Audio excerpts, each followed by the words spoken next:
Story with Binaca. सुनिए कहानी Binaca की जुबानी। तो लीजिए, हाजिर है यूआर अनंत मूर्ति की कहानी माँ।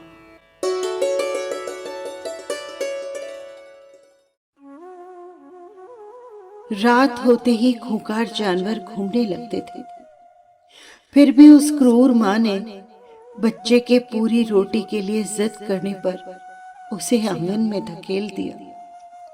चटकनी लगाकर फिर रोटी सेकने। माँ, कहानी सुनाते समय तुम ऐसे क्यों रोने लगती हो? नहीं बेटा, रो नहीं रही हूं। पास सोया हुआ बेटा लाख समझाने पर भी सुनता नहीं। मां पर जवाब देने के लिए लगातार जोर दे रहा है। लाख जतन करने पर भी सो नहीं रहा है। भला अबक्का कहानी सुनाकर कैसे उसे सांत्वना दे सकती है? लो, अब बहुत रात हो गई। कहानी सुनते सुनते सो जाओ बेटा। उस बच्चे को बड़ा डर। नहीं, शीनू कुछ भी सुनने को तैयार नहीं है। साड़ी के पल्लू से अबक्का आंसू पोंछकर बेटे की पीठ सहलाते हुए फुसफुसाते हुए बोली, जोर से मत बोल बेटा, पालने में सोया छोटू जाग जाएगा। अब सुनो कहानी। उस बच्चे के इतनी जोर से रोने पर भी पापी माँ, नहीं, मैं कहानी नहीं सुनना चाहता। ये बताओ कि तुम सुबह से लगातार ऐसे क्यों रोए जा रही हो? 8 साल का होने पर भी ये बच्चा बहुत समझदार है। उसे मां से बहुत प्यार है। हरेक को छाती जांग दिखाए बिना जीना मुश्किल है। जन्म देने वाली अबक्का का मन रो रहा था। भला शीनू को ये सब क्यों न बता दिया जाए? बताया जा सकता है, पर कैसे? तेरा एक बड़ा भैया था बेटा, आज उसका जन्मदिन है। कहाँ है माँ, कहाँ है भैया? अब अबक्का इसका क्या उत्तर दे? जितना ही सोचती, उसके दिल में अमावस का सा अंधेरा घर करने लगता है। भैया कहाँ गया? क्या वो बता सकती है इसे?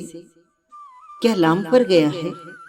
क्या कहीं दूर होटल में नौकरी करने चला गया है? क्या कारखाने में काम करने चला गया है? बाजार में दूसरों का सामान ढोने के लिए क्या कुली के काम में लग गया है? या अनाथ की तरह उसने कहीं प्राण छोड़ दिए हैं? मां द्वारा त्यागने वाले बच्चे को क्या सुख मिलता है, क्या दुख है, वो क्या बता सकती है? उसे देखे 8 वर्ष बीत गए हैं, पर आज भी मां उसे पहचान सकती है। उसका नाम चेलुआ यानी सुंदर था। जैसा नाम वैसा रूप।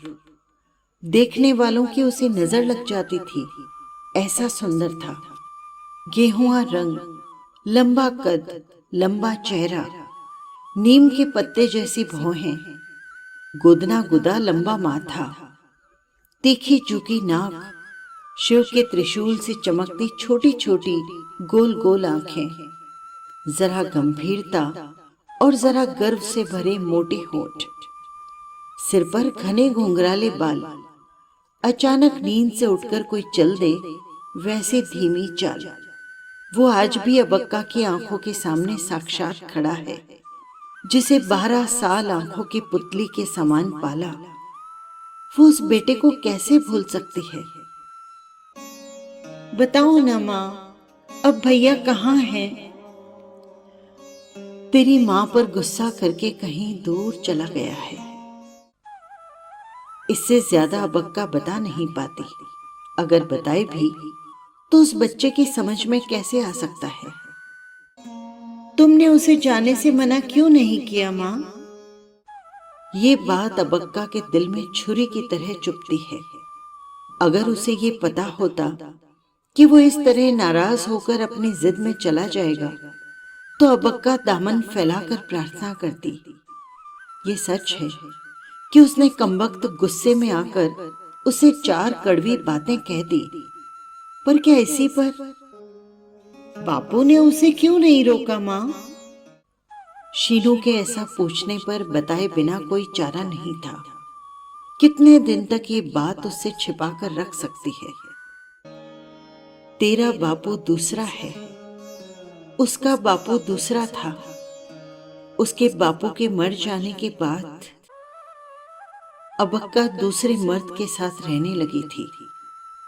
उसका बाप उसके पैदा होते समय ही मर गया था। बाद में 13 साल मजूरी करके उसने उसे पाल पोस कर बड़ा किया। बाद में इस मर्द के साथ बैठ गई थी। इसी बात पर माँ बेटे में मनमुटाव शुरू हो गया। बताने पर भी इन बातों को ये बच्चा शीनू कैसे समझेगा? बच्चे की समझ में कुछ न आया। वो आंखें फाड़े चुपचाप देखे जा रहा था। बाद में अकेले जीना कठिन हो गया था। नए मोह में फंसकर शायद मुझे ऐसा नहीं करना चाहिए था, पर उसकी जाति में क्या ऐसा नहीं होता? सीतू ने क्या दूसरा नहीं कर लिया था? अक्कू एक के बाद एक 3 मर्दों के साथ नहीं बैठी थी। 5 बच्चों की माँ मीटी ने हाल ही में ऐसा नहीं किया क्या? ऐसी स्थिति में मेरा ही क्या दोष? पर 13 वर्ष के बेटे के मना करने पर भी उसकी बात को टालकर दूसरा मर्द करना।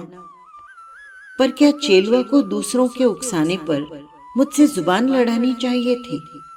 खैर, वो भी छोड़ दे, तो क्या उसे अपनी माँ पर हाथ उठाना चाहिए था? माँ ने गुस्से में आकर अगर कह दिया तो क्या उसे घर छोड़कर चले जाना चाहिए था? क्या बेटे के लिए यही उचित रास्ता था? अरे, माँ को न समझ पाने वाला चेलुआ, माँ के प्यार को न समझने वाला बच्चा, जवानी आते ही जन्म देने और पाल पोसने वाली माँ को छोड़कर 8-9 साल हो गए। वो एक बार भी इस तरफ नहीं आया। दिए में तेल डालकर बैठी इंतजार करने वाली माँ को उसने एक चिट्ठी तक नहीं लिखी। क्या बेटे के मन में एक बार भी माँ का मुख देखने की इच्छा नहीं जागी? माँ, माँ, घाट पर से बापू कब आएंगे? वे आ जाएं तो तुम्हें ऐसे रोने नहीं देंगे। ये बच्चा शीनू कितने प्यार से बातें करता है, इसका कहना भी झूठ नहीं। मुझसे प्यार करके हाथ पकड़ने वाला भी ऐसा ही है। नहीं तो क्या मैं उसका हाथ पकड़ती? उसकी वो बटी हुई मूछें, पान खाने के कारण सदा लाल लाल मुस्कुराते होठ, पगड़ी के बीच से झांकते लंबे बाल, चमकते कनफूल, कुलियों के बीच मेट की शान से चलने वाला रौब, वो तो भगवान जैसा आदमी है। मेरी माँ धान कूटते समय अपने गीत में सदा ऐसे ही पुरुष का वर्णन करती थी। बिस्तर बिछाओ कहा, फूल पहन लो कहा, मन न हो तो प्रिय सो जाओ कहा, उसने मुझे देख कर कहा, मन न हो तो प्रिय सो जाओ कहा। मायके को ही क्या, सारी दुनिया को भुलावा देने वाला रसिक है। हाँ, भरी जवानी में सब कुछ भूल जाना मेरे लिए कोई आश्चर्य की बात नहीं थी। उस मोह के एक क्षण के लिए बेटे का प्यार भी भूल गया होगा। तभी तो कभी जल्दबाजी न करने वाली मैं उस दिन ऐसा कर बैठी। प्यारे बेटे को धिक्कार कर अपने से दूर कर दिया। अपने सुख के आड़े आने वाले चेलुआ को धिक्कार दिया। हाय, मैं क्या पापी नहीं हूं? ऐसा भी कैसा मोह! किसी मां ने ऐसा नहीं किया होगा। तब 4 लोगों के मुंह से निकलने वाली बात की तरह क्या मैंने एक वेश्या से बदतर व्यवहार नहीं किया? मुझे प्यार करने वाला बड़ा सभ्य है, पर उस कमबख्त मोह के कारण बेटा ही हाथ से छूट गया ना। पता नहीं वो कहाँ गया। शेर का शिकार बन गया क्या? पता नहीं किन चोर उचक्कों के हाथ लग गया, किस नदी में दुख सहन न कर पाने के कारण कूद पड़ा हो। पता नहीं कहाँ अकेला भूखा प्यासा भटक रहा है, माँ के होते हुए भी अनाथ हो गया है। आज उसका जन्मदिन है, आज पास होता तो 22 साल का हो गया होता। बहू लाकर पोते खिलाने के मेरे भाग्य कहाँ? क्या मैं माँ हूं? नहीं, पिशाचिन हूं, पिशाचिन, महान पापी। माँ मत रोना, मेरी बात नहीं मानोगी? तुझे अब तक नींद नहीं आई बेटे? तुम रो रही हो तो मैं कैसे सो जाऊं? नहीं रोती बेटा, तू सो जा। तुम्हें छोड़कर जाने में भैया की ही गलती थी, तुम क्यों रोती हो माँ? जाने दो, बताओ वो कहानी आगे क्या हुई जब वो बच्चा रो रहा था। रोते रहने पर भी मेरे जैसी कठोर माँ को दया नहीं आई। तभी बांसों के झुंड से सर सर किसी आवाज हुई। बच्चा अपनी छोटी छोटी आंखें फैलाकर उस ओर देखने लगा तो वहां एक बब्बर शेर खड़ा था। बच्चा कांप गया। अपने छोटे छोटे हाथों से उसने दरवाजा थपथपाया और प्यारी प्यारी आवाज में कहा, माँ, आधी रोटी ही ठीक है, दरवाजा खोल दे माँ, माँ दरवाजा खोल दे। वो गिड़गिड़ा रहा था। बेचारे बच्चे का शेर है कहने के लिए मुंह नहीं खुल पा रहा था। उस मेरी जैसी क्रूर माँ का चीखने चिल्लाने वाले बच्चे की ओर ध्यान नहीं गया।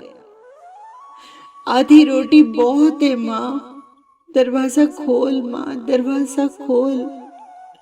आंखें बड़ी बड़ी, पूंछ चटपट, और उसका रोना बंद हो गया। अब उसने अपनी जिद छोड़ दी होगी। सोचकर रोटी खाती हुई माँ ने दरवाजा खोलकर बाहर देखा। वहां बच्चा कहाँ था? वो तो कभी का शेर का शिकार हो चुका था। नीच माँ के कारण, पापी माँ के कारण, दुष्ट माँ के कारण हाथ आया हुआ बच्चा शेर के मुंह का कौर बन गया था। क्या शेर के मुंह का? पता नहीं। किस जंगल में, किस नदी की शरण में, पता नहीं कहां। हाय राम, हाय भगवान, आएगा वो या नहीं आएगा? वो मेरा बड़ा बेटा, मेरी आंख का तारा, वो चेलुआ, मैंने ही उसे अपने हाथों से धकेल दिया। वो प्यारा मुन्ना, वो आएगा या नहीं आएगा? उसकी बाट जोते जोते थक गई है अब अक्का। उसके आंगन के सामने फैले पहाड़ों और जंगलों में दूर जाकर खो जाने वाली बल खाती उस पगडंडी से बेटे के लौटने की प्रतीक्षा में मां आंसू बहाती रही। आएगा वो या नहीं आएगा? वो आए तो खाने के लिए रखी कटहल की चटनी देगी, पहनने के लिए अच्छे अच्छे कपड़े देगी, जोड़कर रखे चांदी के 300 रुपए खर्च करके उसकी शादी करेगी। चाहे वो घर में ही बैठा रहे, लेकिन पति के मुंह से कोई कठोर बात उसे नहीं सुनने देगी। वो बेटे को इस प्रकार संभालेगी। पर वो चेलुआ आएगा या नहीं आएगा? मेरा प्यारा मुन्ना आएगा या नहीं आएगा? आएगा? ये किसकी आवाज है? माँ, माँ, माँ। किसकी ध्वनि? दोपहर की तपती धूप के कारण थकी ध्वनि, मृदु और कोमल, प्रिय थकी ध्वनि, जैसे किसी ने माँ कहा हो। अरे, दरवाजा खोलने से पहले ही दिल ऐसा क्यों? ओह, तू आ गया बेटा, आखिर इतने दिन के बाद आ गया ना। अपनी माँ की गलती को माफ कर दिया। बैठो बेटा, कितने दुबले हो गए हो, प्यासे हो, भूखे हो, कहाँ कहाँ अनाथ की तरह भटकते रहे। मेरे बेटे, मेरे मुन्ने, तेल मलकर तुझे नहलाऊंगी बेटे। अब मुझे छोड़कर कहीं मत जाना। माँ के पेट पर लात मारकर नहीं जाना। समझ ले, तेरे बिना अब मैं जिंदा नहीं रह सकती। हाय हाय, ये क्या बेटे, अब कहाँ चले? माँ को छोड़कर क्यों जा रहे हो? ऐसा क्यों? दूर दूर ओस की तरह धीरे धीरे अदृश्य हो रहे हो। चेलुआ, तुझे माँ नहीं चाहिए क्या? तुम्हारी आंखों में ऐसा तिरस्कार क्यों? नहीं, ऐसे आंखें फाड़कर मत देख बेटे। तुम्हारे लिए उन्हें, अपने प्राणों से प्यारे उन्हें भी त्याग दूंगी। पर ये दो बच्चे भी मेरे पेट से पैदा हुए हैं। तेरे समान ही मेरे बेटे हैं, तेरे छोटे भाई हैं चेलुआ। तुझे अपना बड़ा भाई मानकर प्यार करेंगे बेटे, बहुत बहुत प्यार करेंगे। उन्हें भी मैं किसी प्रकार त्याग नहीं सकती। बेटे, मेरे लिए तेरे पांव पड़ती हूँ। मेरे लिए रुक जा बेटा, मेरी कसम,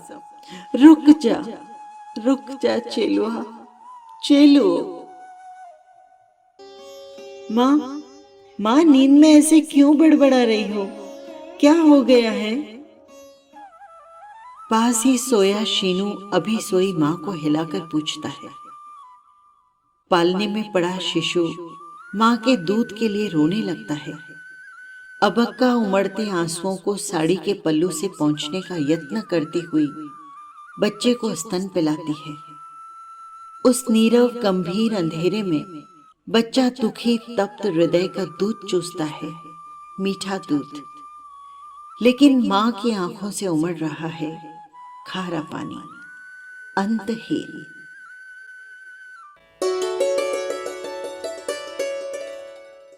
बस यही थी कहानी। आपको कैसी लगी कमेंट बॉक्स में जरूर लिखिएगा। और हाँ, यदि आपने चैनल को सब्सक्राइब नहीं किया है तो कर लीजिएगा, जिससे हर कहानी सीधे पहुंच सके आप तक। फिर मिलेंगे किसी नई कहानी के साथ। नमस्कार।